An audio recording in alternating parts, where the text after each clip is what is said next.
आरती, कुछ दिनों से फिर से मेरे जोड़ों में दर्द हो गया है। मैंने तुझे दवाई लाने को कहा था ना।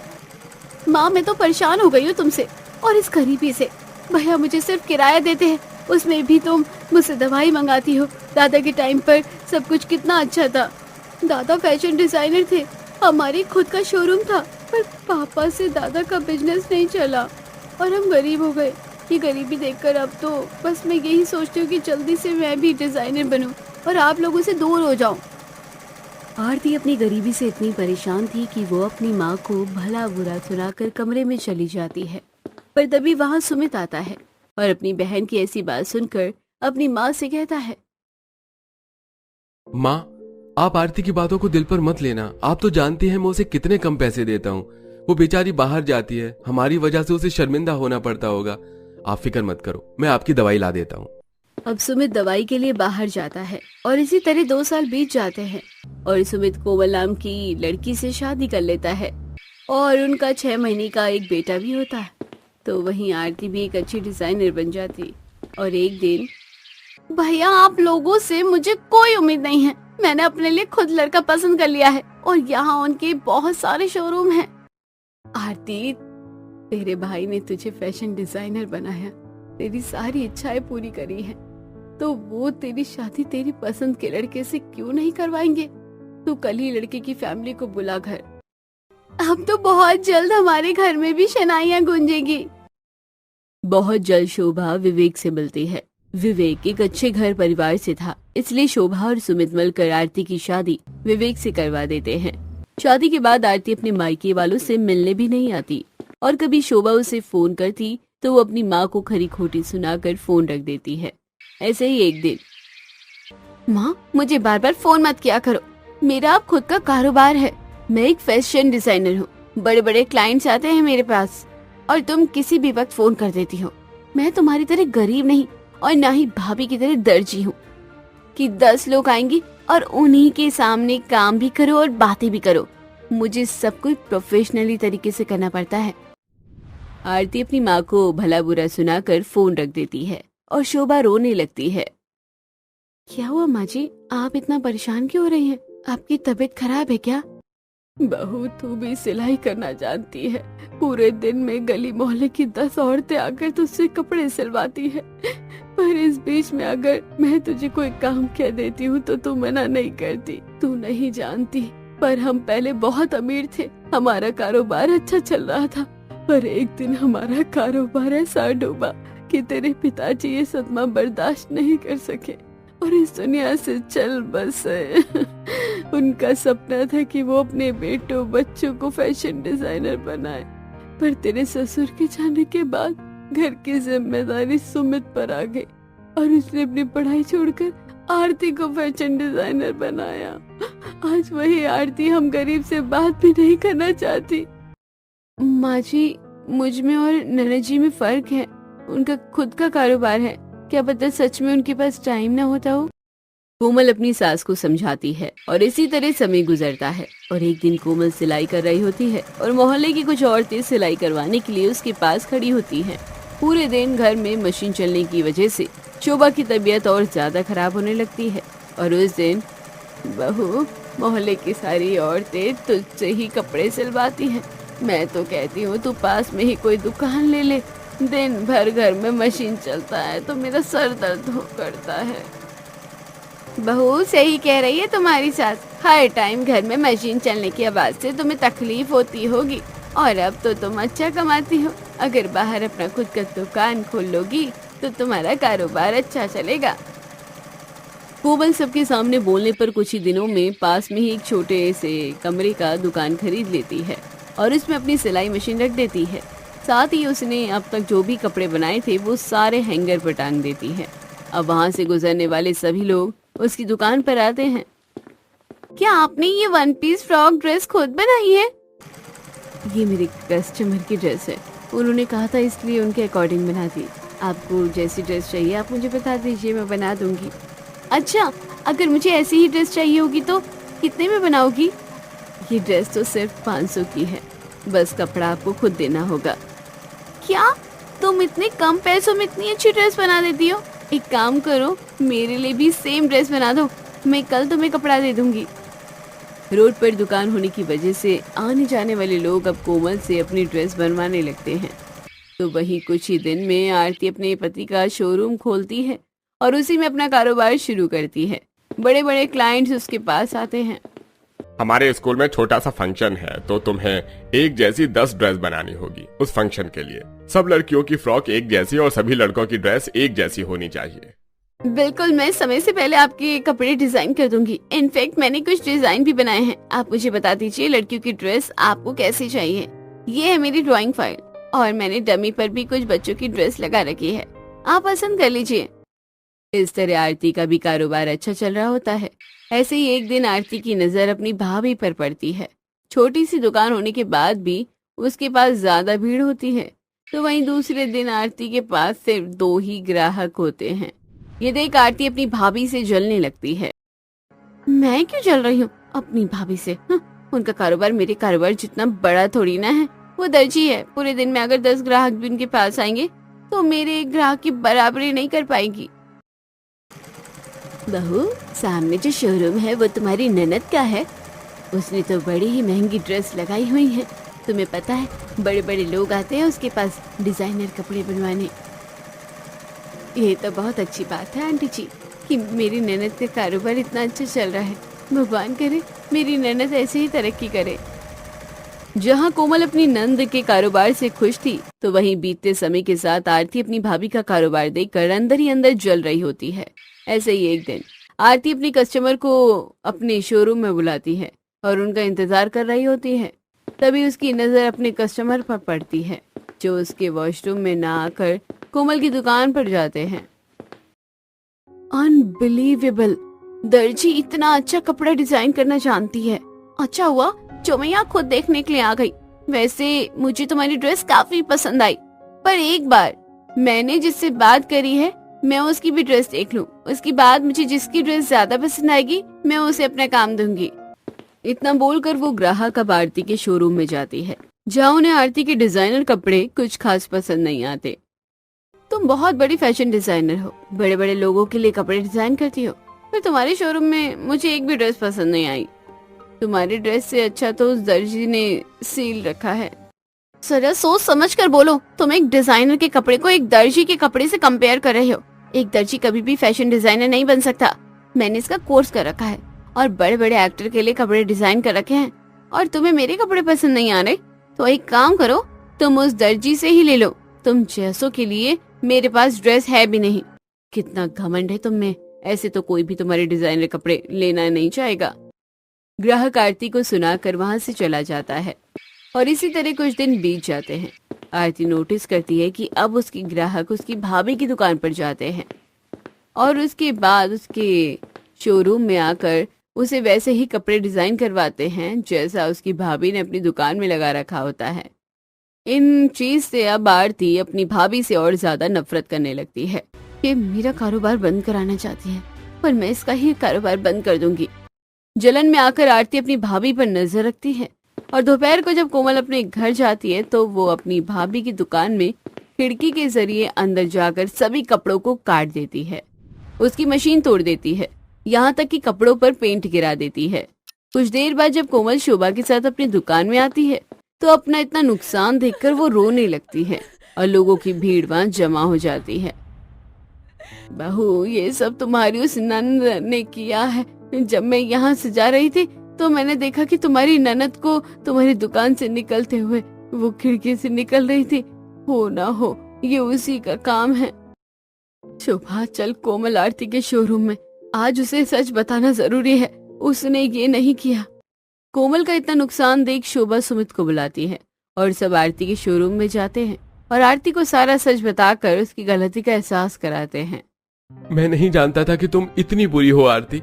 तुम्हारी भाभी ने इतने बड़े क्लाइंट को ना लेकर तुम्हें दिया ताकि तुम्हारा कारोबार ज्यादा अच्छा चले। वो तो एक दर्जी है, वैसे भी उसका काम चल रहा था। हाँ आरती, जितने भी बड़े क्लाइंट्स हैं वो पहले तेरी भाभी की दुकान में आते थे और उसके बाद कपड़े पसंद करते थे, पर तेरी भाभी ने कहा है कि वो दर्जी है, वो तेरे बताए हुए कपड़े सिलती है, लेकिन वो अभी अपना काम तुझे देती। उसके बाद सारे ग्राहक तेरे शोरूम में आते थे। तेरी भाभी ने तेरा कारोबार बढ़ाना चाहा और तूने अपनी भाभी के कारोबार को डुबा दिया। तो इसलिए पहले लोग भाभी की दुकान में जाते थे और फिर मेरी दुकान में आते थे। ये मैंने क्या कर दिया? मुझे माफ कर दो भाभी। मेरे जिस मायके वाले ने मुझे इस लायक बनाया है मैं अपना कारोबार संभाल सकूं, मैंने उन्हीं का कारोबार तबाह कर दिया। पर अब मैं आपसे वादा करती हूँ मैं आपके साथ मिलकर काम करूंगी और हम दोनों अपने कारोबार को आगे बढ़ाएंगे और आपको जो भी नुकसान हुआ उसकी भरपाई मैं करूंगी। उस दिन सच जाने के बाद आरती की आंखें खुल जाती हैं और वो अपनी भाभी को अपने शोरूम में बैठाती है। बड़े बड़े क्लाइंट्स आते हैं जो कि आरती को काम देते हैं और आरती अपनी भाभी के साथ मिलकर उन ड्रेस को बनाती है और इस तरह ननद भाभी का कारोबार एक साथ आसमान की ऊंचाइयों को छू लेता है। बारिश में टूटी छत के नीचे रहने वाला गरीब ससुराल।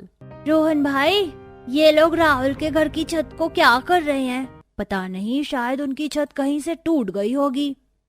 तभी उस घर के अंदर से एक लड़का राहुल बाहर आता है। रोहन, साक्षी, तुम दोनों कंचे लाए हो क्या? नहीं। हाँ लाए हैं ना राहुल। ये लोग तुम्हारे घर को क्या कर रहे हैं? ये मिस्त्री लोग हैं, ये छत की मरम्मत कर रहे हैं। बरसात का मौसम आने वाला है ना, तो छत से पानी न टपके इसलिए पिताजी छत की मरम्मत करवा रहे हैं। अरे हाँ, बरसात का मौसम आने वाला है और हमारा घर भी कितना कमजोर हो रहा है। रोहन भाई, चलिए हम भी माँ को कहते हैं छत की मरम्मत करवाने के लिए। रोहन साक्षी दौड़ते हुए सामने अपने छोटे से घर के अंदर आते हैं, जहां घर में रोहन की माँ साधना घर की सफाई कर रही थी और बूढ़े दादा दादी हरिया शांति चारपाई पर बैठे थे। रोहन का ये घर बहुत ही छोटा मिट्टी का बना कमजोर घर है। माँ, हम अपने घर की छत की मरम्मत क्यों नहीं करवा रहे? आस पड़ोस वाले तो सब अपने घर की मरम्मत करवा रहे हैं। आस पड़ोस वाले क्यों करवा रहे हैं अपने घर की मरम्मत? क्या उनके घर टूट गए हैं क्या? क्या दादी, आपको इतना भी नहीं पता? अरे बरसात का मौसम आने वाला है और घर की छत से पानी न टपके इसलिए सब अपने घर की मरम्मत करवा रहे हैं। अरे हाँ, बरसात का मौसम आने वाला है और हमारे घर की छत तो कितनी कमजोर हो चुकी है। हमें बरसात से पहले छत की मरम्मत करवा लेनी होगी। ठीक है बेटा, तुम्हारे पिता को आने दो, हम उससे बात करेंगे। साधना और उसके परिवार वाले बड़ी गरीबी से अपना जीवन बिता रहे थे। उनका यह घर काफी पुराना और कमजोर हो चुका था। शाम का समय साधना का पति महेश घर आता है। महेश इसी गांव में एक ढाबे पर सफाई का काम करता है। जी, बरसात का मौसम आने वाला है, इसीलिए अब हमें अपने छत की मरम्मत करवा लेनी चाहिए। हमारी छत बहुत कमजोर हो चुकी है। साधना, मेरी रोज की आमदनी केवल 100 रुपए है। अब इतनी कम कमाई में मैं कैसे करवाऊं छत की मरम्मत? जी, मरम्मत तो करवानी ही पड़ेगी ना, वरना बारिश आएगी तो हमारा घर में रहना मुश्किल हो जाएगा। पूरी छत से पानी टपकने लगेगा। पर कैसे? कहां से लाऊं पैसे मैं? यहाँ जेब में फूटी कौड़ी तक नहीं है। तभी घर में महेश की छोटी बहन कविता आती है। कविता, इतना समय कैसे लग गया तुझे आने में?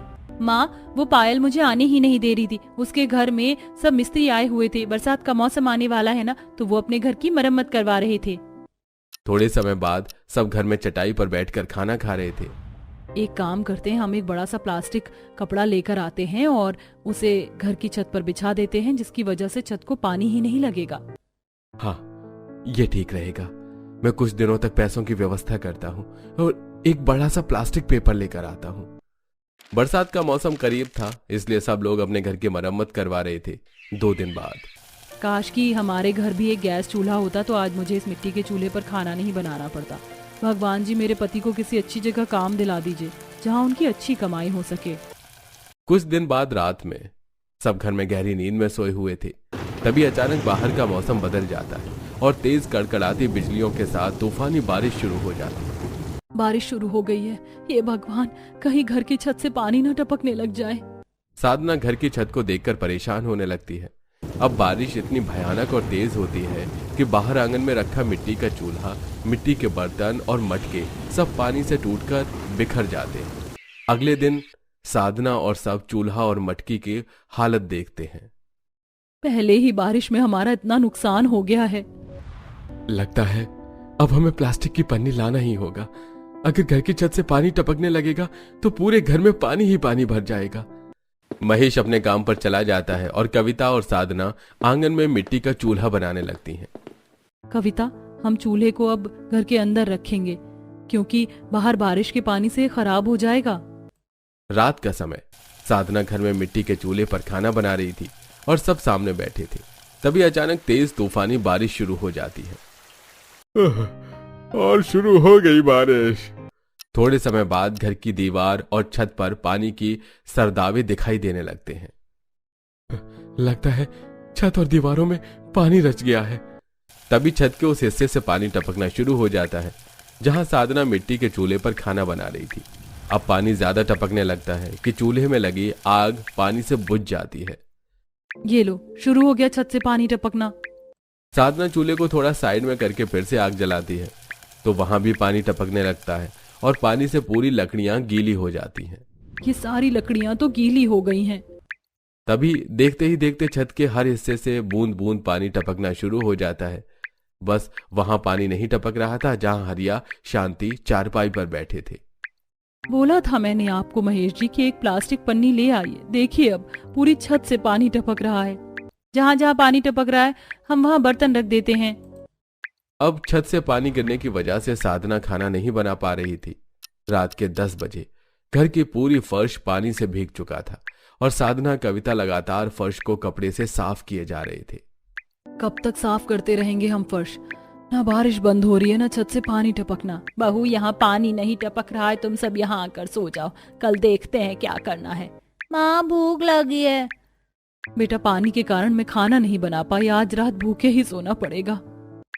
तभी दोनों बच्चे हरिया की चारपाई के नीचे सो जाते हैं और साधना कविता और महेश ये तीनों चारपाई के बगल में छोटी सी जगह में सो जाते हैं। अब रात भर छत से पानी टपकने से सारा पानी राशन और सामान में चला जाता है। अगले दिन बारिश बंद हो चुकी थी। सारे राशन के अंदर पानी चला गया। मैं अपने किसी दोस्त से कर्ज लेकर एक बड़ा सा प्लास्टिक पन्नी लेकर आता हूँ। महेश बाहर चला जाता है और साधना कविता घर में आए पानी को बाहर फेंकने लगते हैं। दोपहर का समय महेश एक बड़ा सा प्लास्टिक कपड़ा लेकर आता है और साधना के साथ मिलकर उसे घर की छत पर बिछा देता है।